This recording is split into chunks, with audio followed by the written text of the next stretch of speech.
ಮೂಢ ಬ್ರಹ್ಮಾಂಡ ಭ್ರಷ್ಟಾಚಾರ ಕೇಸ್ನಲ್ಲಿ ಟ್ವಿಸ್ಟ್ ಮೇಲೆ ಟ್ವಿಸ್ಟ್ ಸಿಗ್ತಾ ಇದೆ. ಡಿಜಿಟಲ್ ಸಾಕ್ಷಿಗಳನ್ನ ನಾಶ ಮಾಡಿದ್ರ ಅಧಿಕಾರಿಗಳು. ಆಯುಕ್ತರ ಅಧಿಕೃತ ಮನೆಯಲ್ಲಿದ್ದ ಸಿಸಿಟಿವಿ ಡಿವಿಆರ್ ನಾಪತ್ತೆ ಆಗಿರೋದು ಇಂಥದ್ದೊಂದು ಅನುಮಾನಕ್ಕೆ ಕಾರಣ ಆಗಿದೆ. 8 ಸಿಸಿಟಿವಿ ಡಿವಿಆರ್ ಅನ್ನ ತೆಗೆದುಕೊಂಡು ಹೋಗಿದ್ದಾರೆ ಅಧಿಕಾರಿಗಳು.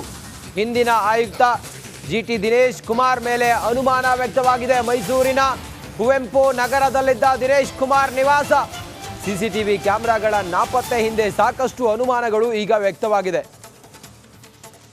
ಹಿಂದಿನ ಆಯುಕ್ತರು ಕಚೇರಿಗಿಂತ ಹೆಚ್ಚಾಗಿ ಇದೇ ನಿವಾಸದಲ್ಲಿ ಇರ್ತಾ ಇದ್ರು. ಕಚೇರಿಗಿಂತ ಹೆಚ್ಚು ಅದೇ ನಿವಾಸದಲ್ಲಿ ಕಾರ್ಯನಿರ್ವಹಣೆ ಮಾಡ್ತಾ ಇದ್ರು. ಡೆವಲಪರ್ಗಳು ಸೇರಿ ಹಲವರನ್ನ ಮನೆಗೆ ಕರೆಸಿಕೊಂಡು ಚರ್ಚೆ ಮಾಡ್ತಾ ಇದ್ರು. 50-50 ಅನುಪಾತ, ಬದಲಿ ಸೈಟ್, ತುಂಡು ಭೂಮಿ ಸೇರಿದಂತೆ ಹಲವು ವ್ಯವಹಾರಗಳಿಗೆ ಕೇಂದ್ರ ಬಿಂದು ಆಗಿದ್ದದ್ದೇ ಇದೇ ನಿವಾಸ. ಈಗ ಆ ನಿವಾಸದಲ್ಲಿನ 8 ಸಿಸಿಟಿವಿ ಡಿವಿಆರ್ಗಳು ಮಿಸ್ ಆಗಿರೋದು, ನಾಪತ್ತೆ ಆಗಿರೋದು ಅನುಮಾನಕ್ಕೆ ಕಾರಣ ಆಗಿದೆ.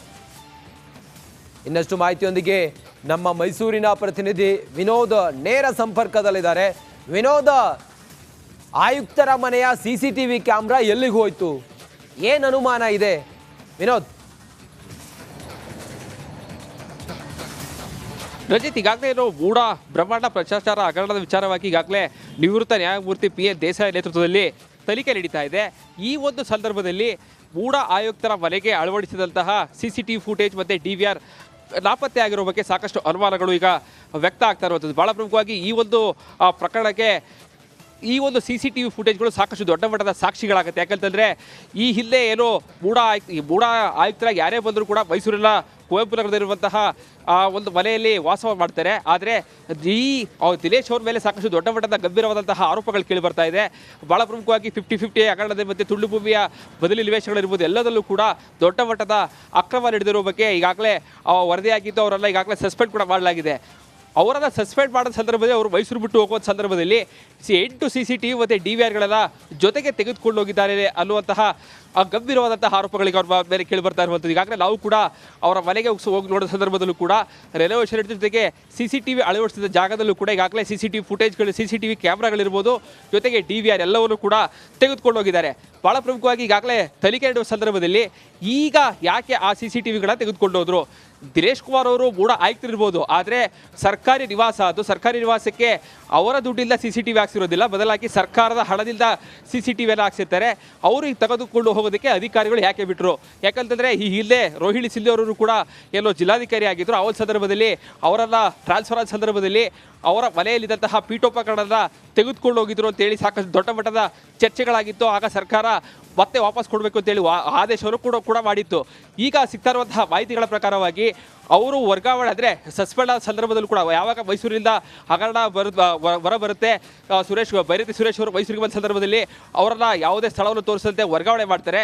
ಸೊ ಆ ಸಂದರ್ಭದಲ್ಲಿ ಏನೋ ಮನೆ ಬಿಟ್ಟು ಹೋಗೋ ಸಂದರ್ಭದಲ್ಲಿ ಯಾವುದೇ ರೀತಿಯಾದಂತಹ ಲೆಕ್ಕವನ್ನು ಕೊಟ್ಟಿಲ್ಲ ಅಂತೇಳಿ ಈಗಾಗಲೇ ಅಧಿಕಾರಿಗಳು ಮಾಹಿತಿಯನ್ನು ಕೊಡ್ತಾ ಇರುವಂಥದ್ದು. ಯಾವೊಬ್ಬ ಅಧಿಕಾರಿಗಳು ಕೂಡ ಮನೆಯನ್ನು ಖಾಲಿ ಮಾಡುವ ಸಂದರ್ಭದಲ್ಲಿ ಪ್ರತಿಯೊಂದಲ್ಲೂ ಕೂಡ ಲೆಕ್ಕವನ್ನು ಕೊಡಬೇಕಾಗುತ್ತೆ. ಎಲ್ಲೋ ಒಂದು ಕಡೆ ತಾಂತ್ರಿಕ ಏನೋ ಈ ಒಂದು ಸಾಕ್ಷಿಯನ್ನು ನಾಶ ಮಾಡೋದಕ್ಕೆ ಮುಂದಾದ್ರ ಅನ್ನುವಂತಹ ಅನುಮಾನಗಳೀಗ ದೊಡ್ಡ ಮಟ್ಟದಲ್ಲಿ ದಿನೇಶ್ ಕುಮಾರ್ ಅವರ ಮೇಲೆ ಕೇಳಿ ಬರ್ತಾ ಇರುವಂಥದ್ದು. Ranjith, okay, thank you Vinod ನಿಮ್ಮೆಲ್ಲ ಮಾಹಿತಿಗಾಗಿ. ಮೂಢ ಬ್ರಹ್ಮಾಂಡ ಭ್ರಷ್ಟಾಚಾರ ಕೇಸ್ನಲ್ಲಿ ಟ್ವಿಸ್ಟ್ ಮೇಲೆ ಟ್ವಿಸ್ಟ್ ಸಿಗ್ತಾ ಇದೆ. ಡಿಜಿಟಲ್ ಸಾಕ್ಷಿಗಳನ್ನ ನಾಶ ಮಾಡಿದ್ರ ಅಧಿಕಾರಿಗಳು. ಆಯುಕ್ತರ ಅಧಿಕೃತ ಮನೆಯಲ್ಲಿದ್ದ ಸಿಸಿಟಿವಿ ಡಿವಿಆರ್ ನಾಪತ್ತೆ ಆಗಿರೋದು ಇಂಥದ್ದೊಂದು ಅನುಮಾನಕ್ಕೆ ಕಾರಣ ಆಗಿದೆ. 8 ಸಿಸಿಟಿವಿ ಡಿವಿಆರ್ ಅನ್ನ ತೆಗೆದುಕೊಂಡು ಹೋಗಿದ್ದಾರೆ ಅಧಿಕಾರಿಗಳು. ಹಿಂದಿನ ಆಯುಕ್ತ ಜಿಟಿ ದಿನೇಶ್ ಕುಮಾರ್ ಮೇಲೆ ಅನುಮಾನ ವ್ಯಕ್ತವಾಗಿದೆ. ಮೈಸೂರಿನ ಕುವೆಂಪು ನಗರದಲ್ಲಿದ್ದ ದಿನೇಶ್ ಕುಮಾರ್ ನಿವಾಸ ಸಿಸಿಟಿವಿ ಕ್ಯಾಮೆರಾಗಳ ನಾಪತ್ತೆ ಹಿಂದೆ ಸಾಕಷ್ಟು ಅನುಮಾನಗಳು ಈಗ ವ್ಯಕ್ತವಾಗಿದೆ. ಹಿಂದಿನ ಆಯುಕ್ತರು ಕಚೇರಿಗಿಂತ ಹೆಚ್ಚಾಗಿ ಇದೇ ನಿವಾಸದಲ್ಲಿ ಇರ್ತಾ ಇದ್ರು.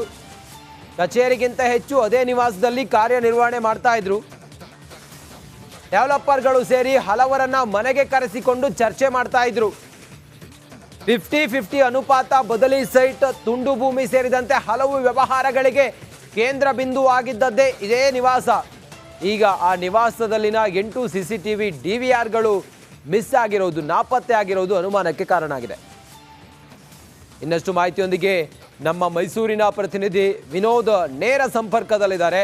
ವಿನೋದ್, ಆಯುಕ್ತರ ಮನೆಯ CCTV ಕ್ಯಾಮ್ರಾ ಎಲ್ಲಿಗೆ ಹೋಯ್ತು? ಏನು ಅನುಮಾನ ಇದೆ ವಿನೋದ್? ರಜಿತ್, ಈಗಾಗಲೇ ಇರೋ ಮೂಡ ಬ್ರಹ್ಮಾಂಡ ಭ್ರಷ್ಟಾಚಾರ ಹಗರಣದ ವಿಚಾರವಾಗಿ ಈಗಾಗಲೇ ನಿವೃತ್ತ ನ್ಯಾಯಮೂರ್ತಿ PN ದೇಸಾಯಿ ನೇತೃತ್ವದಲ್ಲಿ ತನಿಖೆ ನಡೀತಾ ಇದೆ. ಈ ಒಂದು ಸಂದರ್ಭದಲ್ಲಿ ಮೂಡ ಆಯುಕ್ತರ ಮನೆಗೆ ಅಳವಡಿಸಿದಂತಹ CCTV ಫುಟೇಜ್ ಮತ್ತು DVR ನಾಪತ್ತೆ ಆಗಿರೋ ಬಗ್ಗೆ ಸಾಕಷ್ಟು ಅನುಮಾನಗಳು ಈಗ ವ್ಯಕ್ತ ಆಗ್ತಾ ಇರುವಂಥದ್ದು. ಭಾಳ ಪ್ರಮುಖವಾಗಿ ಈ ಒಂದು ಪ್ರಕರಣಕ್ಕೆ ಈ ಒಂದು CCTV ಫುಟೇಜ್ಗಳು ಸಾಕಷ್ಟು ದೊಡ್ಡ ಮಟ್ಟದ ಸಾಕ್ಷಿಗಳಾಗುತ್ತೆ. ಯಾಕಂತಂದರೆ ಈ ಹಿಂದೆ ಏನೋ ಮೂಡ ಆಯುಕ್ತರಾಗಿ ಯಾರೇ ಬಂದರೂ ಕೂಡ ಮೈಸೂರಿನ ಕುವೆಂಪು ನಗರದಲ್ಲಿರುವಂತಹ ಒಂದು ಮನೆಯಲ್ಲಿ ವಾಸ ಮಾಡ್ತಾರೆ. ಆದರೆ ದಿನೇಶ್ ಅವ್ರ ಮೇಲೆ ಸಾಕಷ್ಟು ದೊಡ್ಡ ಮಟ್ಟದ ಗಂಭೀರವಾದಂತಹ ಆರೋಪಗಳು ಕೇಳಿ ಬರ್ತಾ ಇದೆ.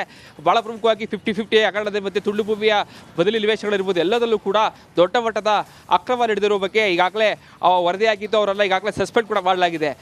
ಅವರನ್ನು ಸಸ್ಪೆಂಡ್ ಮಾಡಿದ ಸಂದರ್ಭದಲ್ಲಿ ಅವರು ಮೈಸೂರು ಬಿಟ್ಟು ಹೋಗುವ ಸಂದರ್ಭದಲ್ಲಿ 8 CCTV ಮತ್ತು DVRಗಳೆಲ್ಲ ಜೊತೆಗೆ ತೆಗೆದುಕೊಂಡು ಹೋಗಿದ್ದಾರೆ ಅನ್ನುವಂತಹ ಗಂಭೀರವಾದಂತಹ ಆರೋಪಗಳಿಗೆ ಅವ್ರ ಮೇಲೆ ಕೇಳಿ ಬರ್ತಾ ಇರುವಂಥದ್ದು. ಈಗಾಗಲೇ ನಾವು ಕೂಡ ಅವರ ಮನೆಗೆ ಹೋಗಿ ನೋಡಿದ ಸಂದರ್ಭದಲ್ಲೂ ಕೂಡ ರೆನೋವೇಷನ್ ಜೊತೆಗೆ CCTV ಅಳವಡಿಸಿದ ಜಾಗದಲ್ಲೂ ಕೂಡ ಈಗಾಗಲೇ CCTV ಫುಟೇಜ್ಗಳು, CCTV ಕ್ಯಾಮ್ರಾಗಳಿರ್ಬೋದು, ಜೊತೆಗೆ DVR ಎಲ್ಲವನ್ನು ಕೂಡ ತೆಗೆದುಕೊಂಡು ಹೋಗಿದ್ದಾರೆ. ಭಾಳ ಪ್ರಮುಖವಾಗಿ ಈಗಾಗಲೇ ತನಿಖೆ ನಡೆಯುವ ಸಂದರ್ಭದಲ್ಲಿ ಈಗ ಯಾಕೆ ಆ CCTVಗಳನ್ನ ತೆಗೆದುಕೊಂಡು ಹೋದ್ರು? ದಿನೇಶ್ ಕುಮಾರ್ ಅವರು ಮೂಡ ಆಯುಕ್ತರಿರ್ಬೋದು, ಆದರೆ ಸರ್ಕಾರಿ ನಿವಾಸ ಅದು. ಸರ್ಕಾರಿ ನಿವಾಸಕ್ಕೆ ಅವರ ದುಡ್ಡಿಂದ CCTV ಹಾಕ್ಸಿರೋದಿಲ್ಲ, ಬದಲಾಗಿ ಸರ್ಕಾರದ ಹಣದಿಂದ CCTV ಎಲ್ಲ ಹಾಕ್ಸಿರ್ತಾರೆ. ಅವರು ಈಗ ತೆಗೆದುಕೊಂಡು ಹೋಗೋದಕ್ಕೆ ಅಧಿಕಾರಿಗಳು ಯಾಕೆ ಬಿಟ್ಟರು? ಯಾಕಂತಂದರೆ ಈ ಹಿಂದೆ ರೋಹಿಣಿ ಸಿಂಧೆ ಅವರು ಕೂಡ ಎಲ್ಲೋ ಜಿಲ್ಲಾಧಿಕಾರಿ ಆಗಿದ್ದರು. ಆ ಒಂದು ಸಂದರ್ಭದಲ್ಲಿ ಅವರೆಲ್ಲ ಟ್ರಾನ್ಸ್ಫರ್ ಆದ ಸಂದರ್ಭದಲ್ಲಿ ಅವರ ಮನೆಯಲ್ಲಿದ್ದಂತಹ ಪೀಠೋಪಕರಣನ ತೆಗೆದುಕೊಂಡು ಹೋಗಿದ್ರು ಅಂತೇಳಿ ಸಾಕಷ್ಟು ದೊಡ್ಡ ಮಟ್ಟದ ಚರ್ಚೆಗಳಾಗಿತ್ತು. ಆಗ ಸರ್ಕಾರ ಮತ್ತೆ ವಾಪಸ್ ಕೊಡಬೇಕು ಅಂತೇಳಿ ಆದೇಶವನ್ನು ಕೂಡ ಮಾಡಿತ್ತು. ಈಗ ಸಿಗ್ತಾ ಇರುವಂತಹ ಮಾಹಿತಿಗಳ ಪ್ರಕಾರವಾಗಿ ಅವರು ವರ್ಗಾವಣೆ ಅಂದರೆ ಸಸ್ಪೆಂಡ್ ಆದ ಸಂದರ್ಭದಲ್ಲೂ ಕೂಡ ಯಾವಾಗ ಮೈಸೂರಿನಿಂದ ಹಗರಣ ಹೊರ ಬರುತ್ತೆ, ಬೈರತಿ ಸುರೇಶ್ ಅವರು ಮೈಸೂರಿಗೆ ಬಂದ ಸಂದರ್ಭದಲ್ಲಿ ಅವರನ್ನ ಯಾವುದೇ ಸ್ಥಳವನ್ನು ತೋರಿಸದಂತೆ ವರ್ಗಾವಣೆ ಮಾಡ್ತಾರೆ. ಸೊ ಆ ಸಂದರ್ಭದಲ್ಲಿ ಏನೋ ಮನೆ ಬಿಟ್ಟು ಹೋಗೋ ಸಂದರ್ಭದಲ್ಲಿ ಯಾವುದೇ ರೀತಿಯಾದಂತಹ ಲೆಕ್ಕವನ್ನು ಕೊಟ್ಟಿಲ್ಲ ಅಂತೇಳಿ ಈಗಾಗಲೇ ಅಧಿಕಾರಿಗಳು ಮಾಹಿತಿಯನ್ನು ಕೊಡ್ತಾ ಇರುವಂಥದ್ದು. ಯಾವೊಬ್ಬ ಅಧಿಕಾರಿಗಳು ಕೂಡ ಮನೆಯನ್ನು ಖಾಲಿ ಮಾಡುವ ಸಂದರ್ಭದಲ್ಲಿ ಪ್ರತಿಯೊಂದಲ್ಲೂ ಕೂಡ ಲೆಕ್ಕವನ್ನು ಕೊಡಬೇಕಾಗುತ್ತೆ. ಎಲ್ಲೋ ಒಂದು ಕಡೆ ತಾಂತ್ರಿಕ ಏನೋ ಈ ಒಂದು ಸಾಕ್ಷಿಯನ್ನು ನಾಶ ಮಾಡೋದಕ್ಕೆ ಮುಂದಾದ್ರ ಅನ್ನುವಂತಹ ಅನುಮಾನಗಳು ಈಗ ದೊಡ್ಡ ಮಟ್ಟದಲ್ಲಿ ದಿನೇಶ್ ಕುಮಾರ್ ಅವರ ಮೇಲೆ ಕೇಳಿ ಬರ್ತಾ ಇರುವಂಥದ್ದು. Ranjith, okay, thank you Vinod ನಿಮ್ಮೆಲ್ಲ ಮಾಹಿತಿಗಾಗಿ. ನಮಸ್ಕಾರ, ಕರ್ನಾಟಕ ಪ್ರೈಮ್ ಟೈಮ್ಗೆ ಸ್ವಾಗತ. ನಾನು ಜಯಪ್ರಕಾಶ್ ಶೆಟ್ಟಿ. ಇಡೀ ಕರ್ನಾಡು ಇವತ್ತು ರೆಬೆಲ್ ಆಗಿ ನಿಂತಿದೆ. ಈ ಹಗರಣಗಳನ್ನು ಸದನದಲ್ಲಿ ಪ್ರಸ್ತಾಪ ಮಾಡಲು ಕೂಡ ಕಾಂಗ್ರೆಸ್ ಹಿಂದೇಟು ಹಾಕಿದ್ದೇಕೆ? ನಿಮ್ಗೆ ಸಂಬಳ ಅದಕ್ಕೆ, ನಿಮಗೆ ವಾಹನ ಅದಕ್ಕೆ, ನಿಮಗೆ ವೆಪನ್ ಅದಕ್ಕೆ, ನೀವು ಅದನ್ನು ಸೆರೆ ಹಿಡಿಬೇಕಾಗಿತ್ತು. ನೀವು ವಿದ್ಯುತ್ ಬರ ಇದೆ ಅಂತ ಹೇಳ್ತಾ ಇದ್ದೀರಿ, ಎಲ್ಲಿ ಬರ ಇದೆ ನೀವು ಹೇಳಬೇಕು. ಪಾಕಿಸ್ತಾನ್ ಆಕ್ಯುಪೈಡ್ ಕಾಶ್ಮೀರ್ ಅದು ಎಂದೆಂದಿಗೂ ನಮ್ಮದು. 40 ಮೆಷಿನ್ಗಳು ತಂದಿತ್ತು ನೋಟ್ ಎಣಿಸುವುದಕ್ಕೆ, ಅದೇ ಹಾಳಾಯಿತು. ಮಥುರಾದ ಗಲಾಟೆ ಇದೆಯಲ್ಲ, ಅದು ಸ್ಥಳೀಯವಾಗಿ ಕೂತು ಪರಿಹರಿಸಬಹುದಾದಂಥ ಕಾನೂನಿದೆ. ಗ್ಯಾರಂಟಿ ಯೋಜನೆಯಿಂದ ನಷ್ಟ ಆಗಿದೆ, ಲಾಭ ಆಗಿದೆ, ದಯವಿಟ್ಟು ಹೇಳಿ. Dawood Ibrahim most wanted criminal ಯಾವಾಗಾದ ಅಂದರೆ ಇಲ್ಲಿ ತನಕ ಭಾರತ ದೇಶದಲ್ಲಿ ಓರ್ವ ದಲಿತ ಪ್ರಧಾನಿಯಾದಂಥ ಇತಿಹಾಸವೇ ಇಲ್ಲ. ರಿಪಬ್ಲಿಕ್ ವರ್ಲ್ಡ್ ಆಪ್ ಇದು ಕೇವಲ ಅಪ್ಲಿಕೇಶನ್ ಅಲ್ಲ, ಸಮಗ್ರ ಸುದ್ದಿಗಳ ಸಂಪರ್ಕ ಮಾರ್ಗಕ್ಕೆ ಕ್ರಾಂತಿಕಾರಿ ಬದಲಾವಣೆ. ರಿಪಬ್ಲಿಕ್ ವರ್ಲ್ಡ್ ಆಪ್ ಕೇವಲ ಸುದ್ದಿ ಅಪ್ಲಿಕೇಶನ್ ಅನ್ನ ಪರಿಚಯ ಮಾಡ್ತಾ ಇಲ್ಲ, ಬದಲಾಗಿ ಡಿಜಿಟಲ್ ಸುದ್ದಿ ಬಳಕೆಯ ಹೊಸ ಯುಗಕ್ಕೆ ನಾಂದಿ ಹಾಡ್ತಾ ಇದೆ. ಇದೊಂದು ಬ್ರೇಕಿಂಗ್ ನ್ಯೂಸ್, ಪ್ರಭಾವಶಾಲಿ ಕಾರ್ಯಕ್ರಮಗಳಿಗೆ ಗಟ್ಟಿಯಾದ ವೇದಿಕೆ. ರಿಪಬ್ಲಿಕ್ ವರ್ಲ್ಡ್ ಅಪ್ಲಿಕೇಶನ್ ಈಗ ಲೈವ್ ಆಗಿದೆ. ಗೂಗಲ್ ಪ್ಲೇ ಸ್ಟೋರ್ ಮತ್ತು ಆಪಲ್ ಆಪ್ ಸ್ಟೋರ್ ಎರಡರಲ್ಲೂ ಲಭ್ಯವಿದೆ. ಈಗಲೇ ಡೌನ್ಲೋಡ್ ಮಾಡಿ.